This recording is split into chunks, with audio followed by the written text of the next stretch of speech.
नमस्कार, मैं हूं आपके साथ नम्रता। राजधानी दिल्ली में 2 महीनों से भी ज्यादा समय से चल रहे किसान आंदोलन पर किस तरह से सियासी रंग चढ़ता जा रहा है, ये तो आपने किसान आंदोलन में पिछले कुछ दिनों से जारी खद्दरदारी नेताओं के सियासी टूर से समझ ही लिया होगा।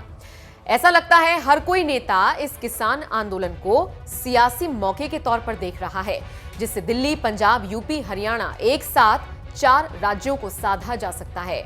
शायद यही वजह है कि जिस दिल्ली के सीएम के पास 26 जनवरी को राजधानी में निकले ट्रैक्टर मार्च के दौरान हुई हिंसा और अराजकता में बुरी तरह से घायल हुए दिल्ली पुलिस के जवानों से मिलने तक का वक्त नहीं था, वही सीएम अरविंद केजरीवाल की सरकार ने अपनी पावर का इस्तेमाल करते हुए डीटीसी को आदेश दिया है कि दिल्ली पुलिस जितनी भी सरकारी बसें इस्तेमाल कर रही हैं, वो सभी 576 बसें वापस ली जाएं।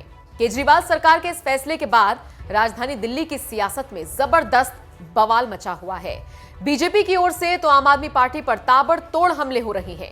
ईस्ट दिल्ली से बीजेपी सांसद गौतम गंभीर ने केजरीवाल सरकार और आम आदमी पार्टी पर बेहद ही तल्ख टिप्पणी करते हुए कहा, जो आम आदमी अपने गुरु का ना हुआ, अपने दोस्तों का ना हुआ, वो दिल्ली का कैसे हो सकता है।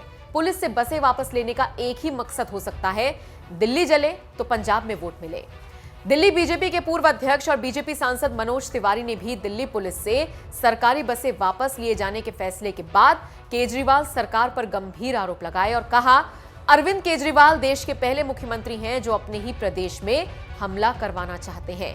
केजरीवाल अराजक होने के साथ साथ दंगाइयों के समर्थक बन चुके हैं।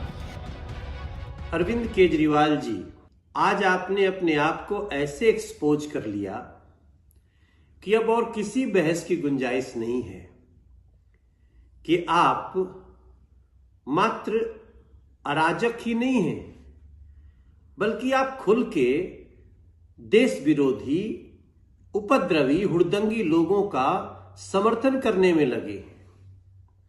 आप भोले भाले मासूम किसानों के नहीं हैं। आपने दिल्ली पुलिस से वो 576 बसें मांग ली जो दिल्ली पुलिस इस दिल्ली की सुरक्षा के लिए उपयोग करती है, और आपको इसमें जरा शर्म नहीं आई।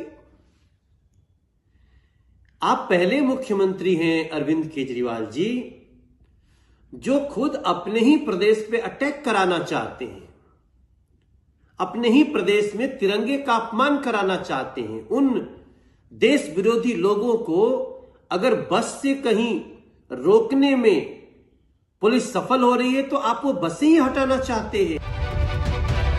बीजेपी सांसद मनोज तिवारी ने केजरीवाल पर भड़कते हुए कहा कि आपको पंजाब का मुख्यमंत्री बनना है तो इस्तीफा देकर मुख्यमंत्री बन जाओ, लेकिन दिल्ली को जलाकर पंजाब की राजनीति करने की कोशिश मत करो। और आपने अपने इस संवाद में एक बड़ा खुलासा कर दिया कि आपने दिल्ली के लिए कोई बस नहीं खरीदी। जो आप वादा करते थे कि हम दिल्ली के लिए ये इलेक्ट्रिक बसें, ये एयर कंडीशन बसें, ये बसें दे देंगे, आपके पास जो दिल्ली पुलिस के उपयोग में बसें हैं उनको छीनने की जरूरत पड़ गई और आप दिल्ली के शत्रु बने बैठे हैं। दिल्ली की असुरक्षा को आप समर्थन दे रहे हैं। आपको पंजाब का मुख्यमंत्री बनने का हसरत है ना, इस्तीफा दे दो भैया, दिल्ली को बख्श दो, लेकिन दिल्ली को जला करके पंजाब की राजनीति करने की कोशिश मत करो। लेकिन याद रखिए, दिल्ली इसको भूलेगी नहीं, दिल्ली आपको कभी माफ नहीं करेगी।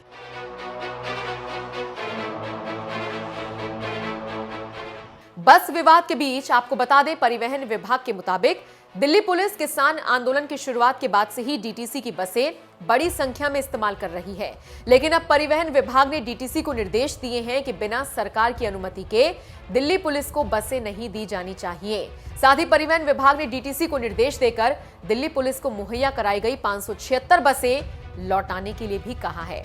आम आदमी पार्टी ने केजरीवाल सरकार के इस फैसले के बहाने खुद को किसानों का हमदर्द बताया है और कहा है कि किसानों को फिर मिला केजरीवाल का साथ। केजरीवाल सरकार के कड़े निर्देश के बाद बैकफुट पर आई दिल्ली पुलिस। सीएम ने कहा, सारी डीटीसी बसें तुरंत लौटाओ। बता दें, दिल्ली में किसान आंदोलन को देखते हुए राज्य की सीमाओं पर तार, कील और बैरिकेडिंग लगा दी गई है। पहले गाजीपुर बॉर्डर को किले में तब्दील किया गया और अब टीकरी बॉर्डर पर सुरक्षा व्यवस्था में इजाफा किया गया है। वहां भी किले की तरह सुरक्षा के इंतजाम किए गए हैं। दिल्ली पुलिस किसानों को राजधानी में प्रवेश करने से रोकने के लिए बसों का भी इस्तेमाल कर रही है, जिसके बाद केजरीवाल सरकार ने दिल्ली पुलिस से बसें वापस मांग ली। किसान आंदोलन का समर्थन कर रही आम आदमी पार्टी इससे पहले भी प्रदर्शनकारी किसानों की मदद कर चुकी है। जब गाजीपुर बॉर्डर पर बिजली पानी की कटौती की गई थी तो आम आदमी पार्टी ने किसानों के लिए मूलभूत सुविधाओं का प्रबंध किया था। दिल्ली के डिप्टी सीएम खुद गाजीपुर बॉर्डर पहुंचे थे और किसान नेता राकेश टिकैत से मुलाकात की थी। और अब दिल्ली पुलिस पर सरकारी बसों से किसान आंदोलन को कुचलने का आरोप लगाकर केजरीवाल सरकार ने उनसे सभी सरकारी बसें वापस मांग ली हैं।